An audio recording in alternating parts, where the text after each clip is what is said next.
Assalamualaikum warahmatullahi wabarakatuh. Balik lagi di kajian online. Satu lagi teman-teman, pejabat tinggi di Indonesia yang terbukti terang-terangan melakukan tindak pidana korupsi. Teman-teman, secara mengejutkan ini Dirjen Anggaran Kementerian Keuangan saat ini telah ditetapkan menjadi tersangka dalam kasus Jiwasraya. Tak tanggung-tanggung informasinya, kerugian Indonesia akibat korupsi ini tangan kanan Kementerian Keuangan, Dirjen Anggaran Kementerian Keuangan ini mencapai 161,8 triliun. Informasi ini teman-teman kita dapat dari Kompas di video yang berjudul Kejagung Tetapkan Dirjen Anggaran Kemenke tersangka dugaan korupsi PT Asuransi Jiwasraya. Kita bakal cek teman-teman ini press release lengkapnya. Kejaksaan Agung telah menetapkan Dirjen Anggaran Kementerian Keuangan sebagai tersangka dalam kasus dugaan korupsi pengelolaan keuangan dan dana investasi PT Asuransi Jiwasraya. Penyidik menemukan bukti yang cukup terkait tindak pidana yang menyebabkan kerugian negara mencapai 161,8 triliun. Dalam kasus ini tersangka diduga terlibat aktif dalam persetujuan produk asuransi dengan bunga tinggi yang membebani keuangan Jiwasraya dan menyebabkan ketidakseimbangan antar hak serta kewajiban perusahaan. Kini tersangka telah ditahan selama 20 hari di Rutan Salemba cabang Kejaksaan Agung. Teman-teman, ini sangat mengejutkan di mana di era Pak Prabowo teman-teman akhirnya bisa terkuak. Inilah penyakit yang selama ini 5 tahun ke 10 tahun ditanam di Kementerian Keuangan yang menyebabkan kita rugi, negara kita rugi sampai 161 triliun. Itu angka yang sangat fantastis teman-teman. Hanya tanda tangan teman-teman persetujuan ini bisa menyebabkan negara rugi sebegitu besar. Dan saya rasa Pak Prabowo benar-benar sudah geram teman-teman dengan tindakan-tindakan para pejabat-pejabat tinggi yang melakukan korupsi-korupsi. Jadi nggak aneh teman-teman kalau misalnya saat ini banyak kasus-kasus yang terpendam. Bahkan selama 4 tahun, 13 tahun tiba-tiba muncul ke permukaan dan orang-orangnya saat ini bukan orang sembarangan tapi menjabat posisi-posisi penting di pemerintah. Ada yang jadi gubernur terpilih, ada yang jadi ketua DPR teman-teman. Ya, itu walaupun setinggi apapun jabatannya, mau itu menteri sekalipun, dirjen anggaran sekalipun, kalau misalnya korupsi, ya Pak Prabowo bakal babat habis. Teman-teman, biar lebih lengkap, kita juga telah menyiapkan ini video informasi yang dirilis langsung dari Kejagung terkait penangkapan Dirjen Anggaran Kementerian Keuangan yang merugikan negara 161 triliun rupiah. Yuk teman-teman, kita simak video selengkapnya. Untuk penyidikan kami persilakan. Terima kasih. Assalamualaikum warahmatullahi wabarakatuh. Waalaikumsalam. Selamat malam. Yang saya hormati Pak Kapus Penkum beserta jajaran serta teman-teman dari wartawan yang malam ini hadir bersama kita. Saya akan menyampaikan terkait dengan perkembangan penyidikan tindak pidana korupsi, pengelolaan keuangan dan dana investasi oleh PT Asuransi Jiwasraya pada beberapa perusahaan periode tahun 2008 sampai dengan tahun 2018. Sebelum saya menyampaikan ini juga saya ingin sampaikan kepada teman-teman wartawan bahwa saat ini juga sedang ada 10 perkara korporasi terkait kasus Asuransi Jiwasraya ini yang sedang dalam proses penuntutan yang sebentar lagi akan dilimpahkan ke pengadilan. Sedangkan untuk perkembangan pada malam hari ini adalah dapat saya sampaikan sebagai berikut, bahwa pada bulan Maret 2008 Menteri Negara, Badan Usaha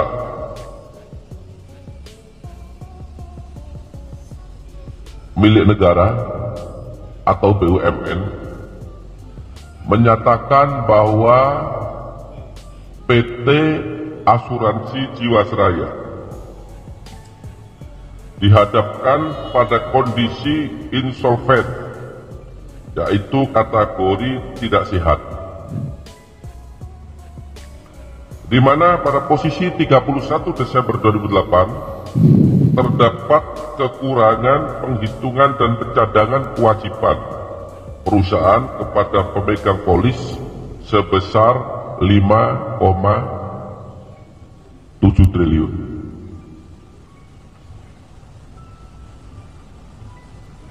Selanjutnya,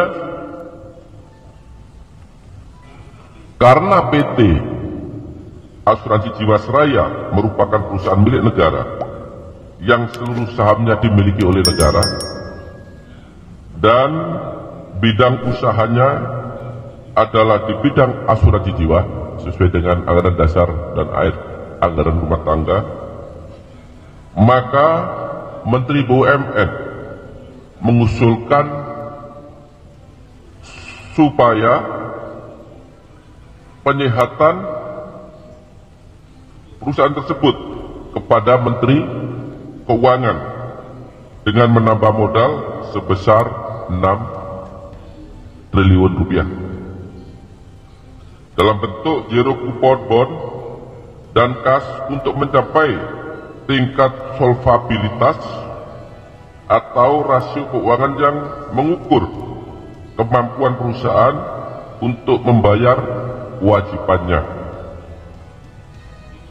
Minimum atau RBC, metode perhitungan untuk mengetahui kesehatan keuangan perusahaan asuransi yang merupakan ukuran untuk memastikan perusahaan asuransi mampu memenuhi kewajibannya sebesar 120%.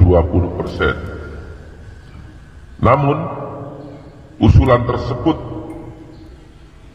tidak disetujui karena tingkat RBC PT AJS sudah mencapai 580%.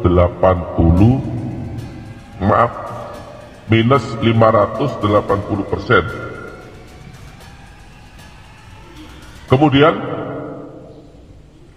untuk mengatasi kondisi keuangan PT AJS tersebut, maka pada awal tahun 2008, Direktur PT AJS atas nama Hendrisman Rahim yang perkaranya sudah diputus beberapa waktu yang lalu dan telah mempunyai kekuatan hukum tetap, bersama dengan Heri Prasetyo dan Sah Mirwan melakukan pembahasan tentang kondisi keuangan PT Asuransi Jiwasraya, yang mana dalam pembahasan tersebut dibahas tentang rencana restrukturisasi PT Asuransi Jiwasraya dengan tujuan untuk memenuhi restrukturisasi bisnis asuransi Jiwasraya sebagai akibat adanya kerugian pada tahun-tahun sebelum tahun 2008. Dan bisnis produk-produk asuransi PT Asuransi Jiwasraya, yakni adanya ketimpangan antara aset yang dimiliki dan liability, yaitu kewajiban PT Asuransi Jiwasraya terhadap pemegang polis minus sebesar 5,7 triliun. Ini secara kronologis harus saya sampaikan fakta-fakta ini sehingga nanti menjadi jelas kenapa harus ada perkembangan penyidikan yang akan memulai penetapan terhadap tersangka baru. Selanjutnya, untuk menutup kerugian PT Asuransi Jiwasraya, Hendrisman Rahim, Hari Prasetyo dan Samirwan membuat produk baru, yaitu saving plan yang mengandung unsur investasi dengan bunga tinggi, yaitu sebesar 9-13%. Sementara bunga bank pada saat itu sebesar 7,50 sampai dengan 8,75%. Berarti di atas bunga rata-rata bank pada saat yang sama. Pemberian bunga yang tinggi tersebut atas sepengetahuan dan persetujuan dari tersangka IR, di mana untuk memasarkannya sebagai produk asuransi harus mendapatkan persetujuan dari Bapepam LK, dan berdasarkan ketentuan pasal 6 KMK nomor 422 garis miring KMK garis miring titik 06 garis miring 2003 tanggal 30 September 2003 tentang penyelenggaraan usaha perusahaan asuransi dan perusahaan reasuransi, yaitu pada pokoknya perusahaan perasuransian tidak boleh dalam keadaan insolvensi atau kondisi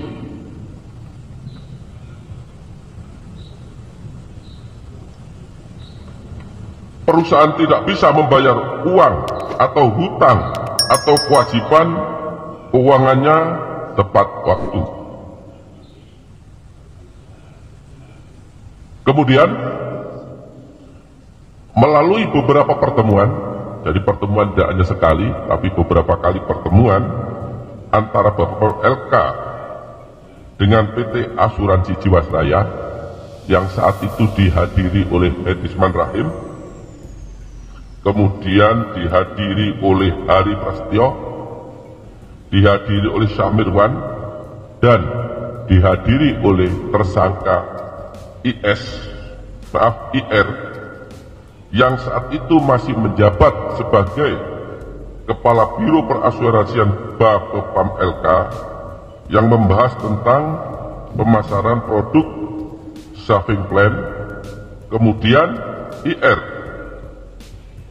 menyetujui dengan membuat surat yang berisi bahwa PT Asuransi Jiwasraya dapat memasarkan produk saving plan dengan surat antara lain nomor S.10214 garis miring BN garis miring 2009 tanggal 23 November 2009 dan surat nomor S.1684 garis miring MK.10 garis miring 29 tanggal 23 November 2009. Padahal pada saat itu tersangka tahu bahwa kondisi real PT Asuransi Jiwasraya saat itu dalam keadaan insolvensi. Kemudian pemasaran produk saving plan dengan struktur bunga dan benefit yang tinggi kepada pemegang polis sangat membebani keuangan perusahaan karena tidak dapat diimbangi dengan hasil investasi. Yang tadi saya katakan investasi bunganya rendah, sementara tadi menjual produk dengan bunga yang sangat tinggi. Bahwa premi yang diterima oleh PT Asuransi Jiwasraya melalui program GS Saving Plan pada periode tahun 2014 sampai 2017 sebesar 47,8 triliun.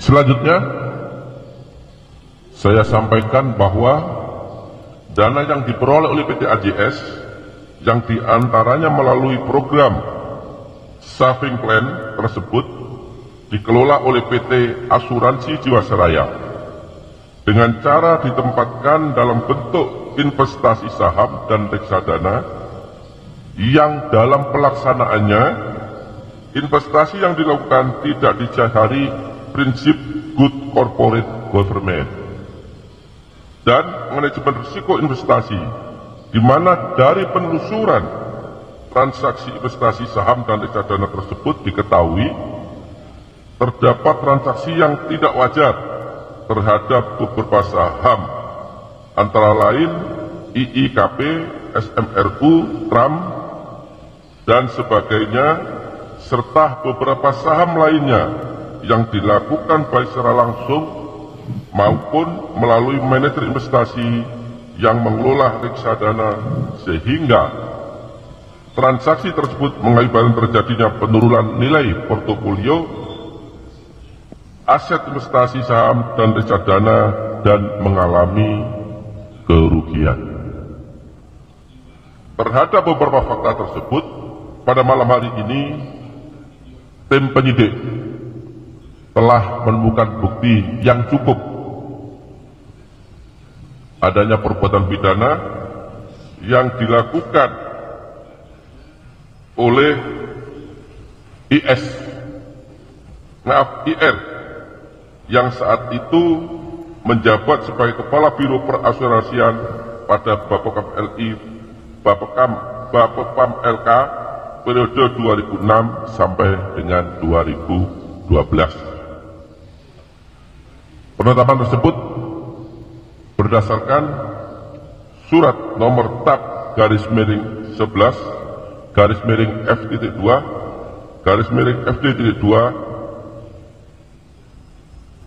tanggal 7 Februari 2025. Kemudian terhadap tersangka diduga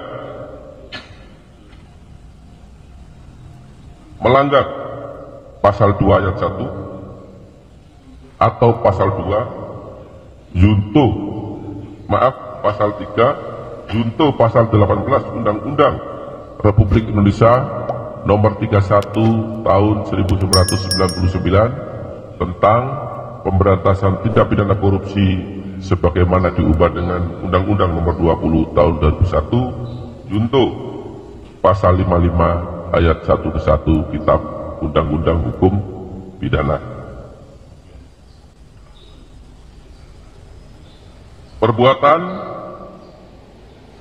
sebagaimana tersebut di atas berdasarkan laporan hasil pemeriksaan investigasi dalam rangka penghitungan kerugian negara atas pengelolaan keuangan dan dana investasi pada PT Asuransi Jiwasraya periode 2008 sampai dengan 2018 sejumlah 16 triliun 807 miliar 283 juta 375.000 rupiah. Terhadap tersangka pada malam hari ini dilakukan penahanan selama 20 hari ke depan dan dilakukan penahanan di Rutan Salemba Cabang Kejaksaan Agung berdasarkan surat perintah penahanan nomor 11/F.2/02/02/2025 tanggal 7 Februari 2025, dan yang bersangkutan saat ini menjabat sebagai Dirjen Anggaran pada Kementerian Keuangan Republik Indonesia. Demikian yang dapat saya sampaikan. Kurang lebih saya mohon maaf apabila ada kata-kata yang kurang jelas, yang kurang dipahami, dan saya akhiri. Wabillahi taufiq wal hidayah. Wassalamualaikum warahmatullahi wabarakatuh. Waalaikumsalam warahmatullahi wabarakatuh. Baik, saya kira demikian rekan-rekan media ya, karena penjelasan dari Pak Direktur. Ya teman-teman, barusan kita telah mendengarkan pernyataan lengkap, keterangan lengkap yang disampaikan oleh Kejagung terkait tindak pidana korupsi atau tipikor yang dilakukan Dirjen Anggaran Kementerian Keuangan. Tentu ini sangat miris teman-teman, bagaimana bisa Ibu Sri Mulyani membiarkan tangan kanannya kembali terseret ke dalam lingkaran korupsi. Bahkan teman-teman ini, Dirjen Anggaran ini sudah seperti ujung tombak dari Kementerian Keuangan, di mana ini adalah salah satu yang meng-approve berbagai ya kegiatan-kegiatan pemerintah. Jadi cukup miris teman-teman kalau misalnya kita lihat masih saja ada pejabat tinggi kita yang masih melakukan tindak pidana korupsi. Tapi terlepas dari itu semua, kita harus mengapresiasi ini langkah dari Kejagung yang berani untuk membongkar praktek korupsi yang dilakukan para pejabat negara. Tentu hal ini juga di-backing oleh ketegasan Presiden Prabowo Subianto yang menolak semua bentuk suap. Bahkan kemarin ini adiknya Pak Prabowo juga pernah mengatakan bahwa Presiden ini pernah dicoba berulang kali, bukan sekali dua kali tapi berulang kali ingin disuap. Mungkin itu oleh negara lain atau oleh korporat-korporat hitam di negara ini yang ingin menguasai sumber daya alam demi kepentingan kelompoknya. Tapi yang jelas Pak Prabowo di sini menegaskan, membuktikan apa yang dijanjikan kepada rakyat untuk adil teman-teman. Hukum adil dari atas sampai ke bawah. PIK 2 pagar laut dibongkar oleh Pak Prabowo, itu instruksi langsung dari Pak Prabowo. Bahkan ini kemarin teman-teman, ya kemarin ada menteri ESDM yang sok-sokan ya ini membuat sampai akhirnya LPG ini langka dan harganya di beberapa tempat naik drastis. Ya di sini langsung diinstruksikan untuk dibatalkan, untuk direvisi aturannya. Mungkin itu teman-teman informasi kita hari ini. Sekali lagi kita ucapkan terima kasih kepada Pak Prabowo. Jangan lewatkan update menarik lainnya di Kajian Online dengan subscribe dan nyalakan lonceng notifikasinya. Assalamualaikum warahmatullahi wabarakatuh.